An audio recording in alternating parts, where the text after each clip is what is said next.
Isaac and I are continuing our conversation with Jocko Willink. And if you haven't yet listened to part one, we'd encourage you to go back where we really introduce Jocko and his concept of extreme ownership. Welcome to J House, where we interview people we admire who have developed skills and created cool things. We want to learn from their experiences to inspire us in our lives. And now we're going to jump into part two of our conversation with Jocko. How about for our body? How can we take ownership for our body? Yeah, it's really important. These days, there's a lot of things that you can do for kids that don't require any physical activity at all. Whether it's playing video games, whether it's watching, a YouTube channel, whether it's watching movies on Netflix or TV shows. There's a lot of things that you can do that entertain you, but don't provide you any physical activity.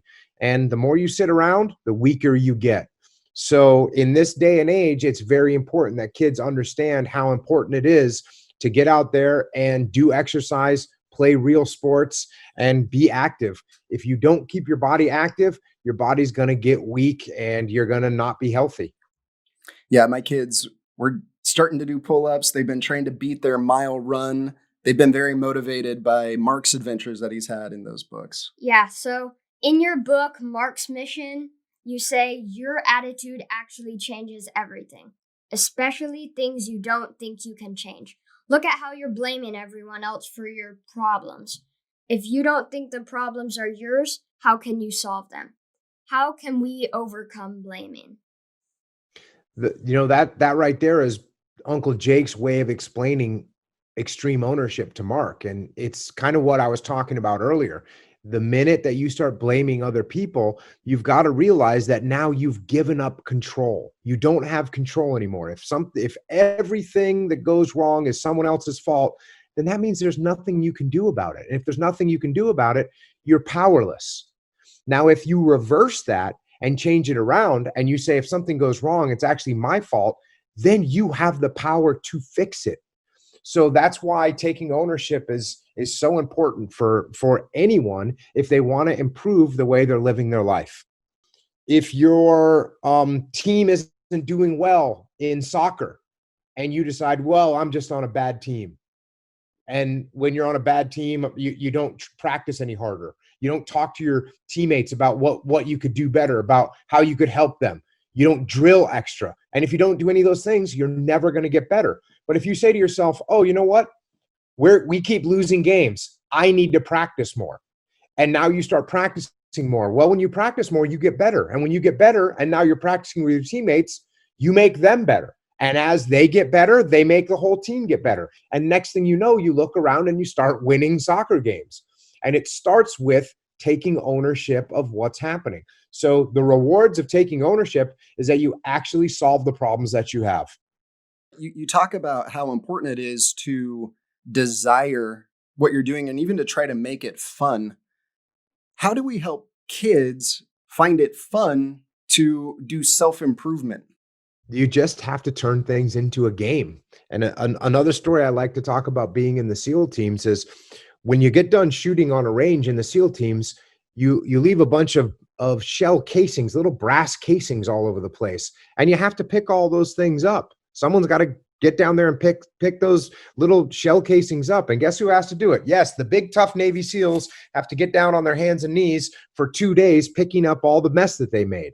And so what I would do is I would have fun with it. And I would say, all right, let's see which platoon can pick up more brass. And we'd make it into a race and we'd have contests to see who could get the most. And that would make it fun instead of just making it a miserable job.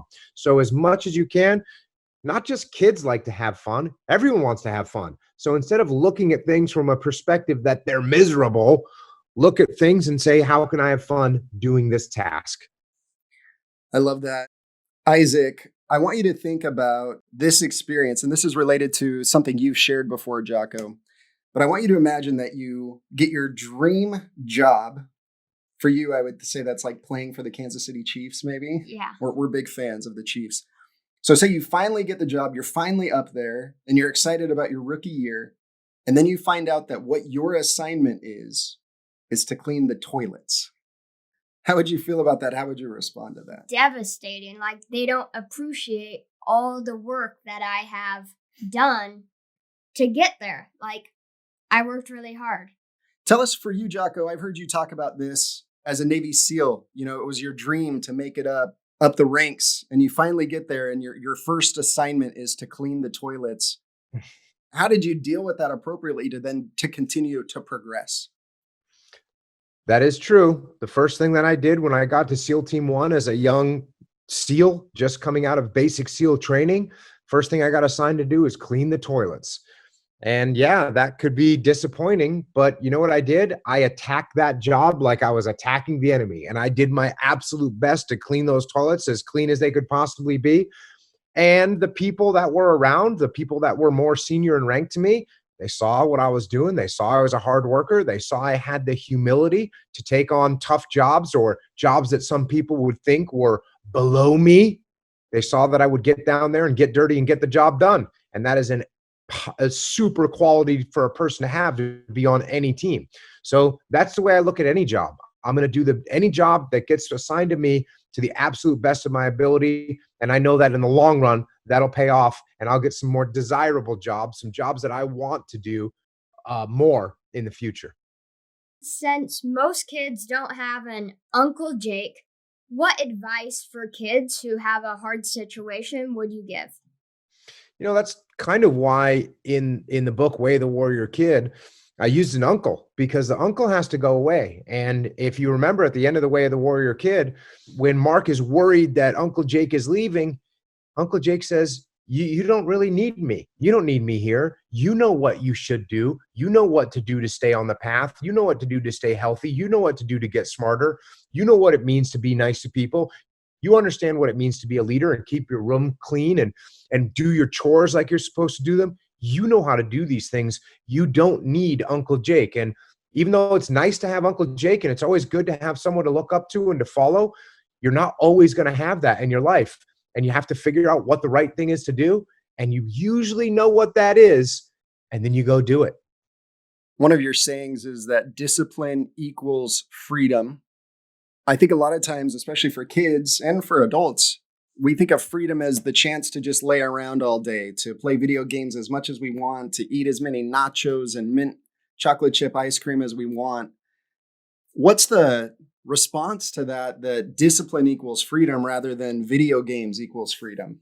Well, if you play a bunch of video games all day and you eat a bunch of ice cream all day and cookies and you don't exercise and you don't study, you're going to look up in a few years, you're going to be totally out of shape. You won't know anything. And you're going to end up in a situation that I promise you, you do not want to be in.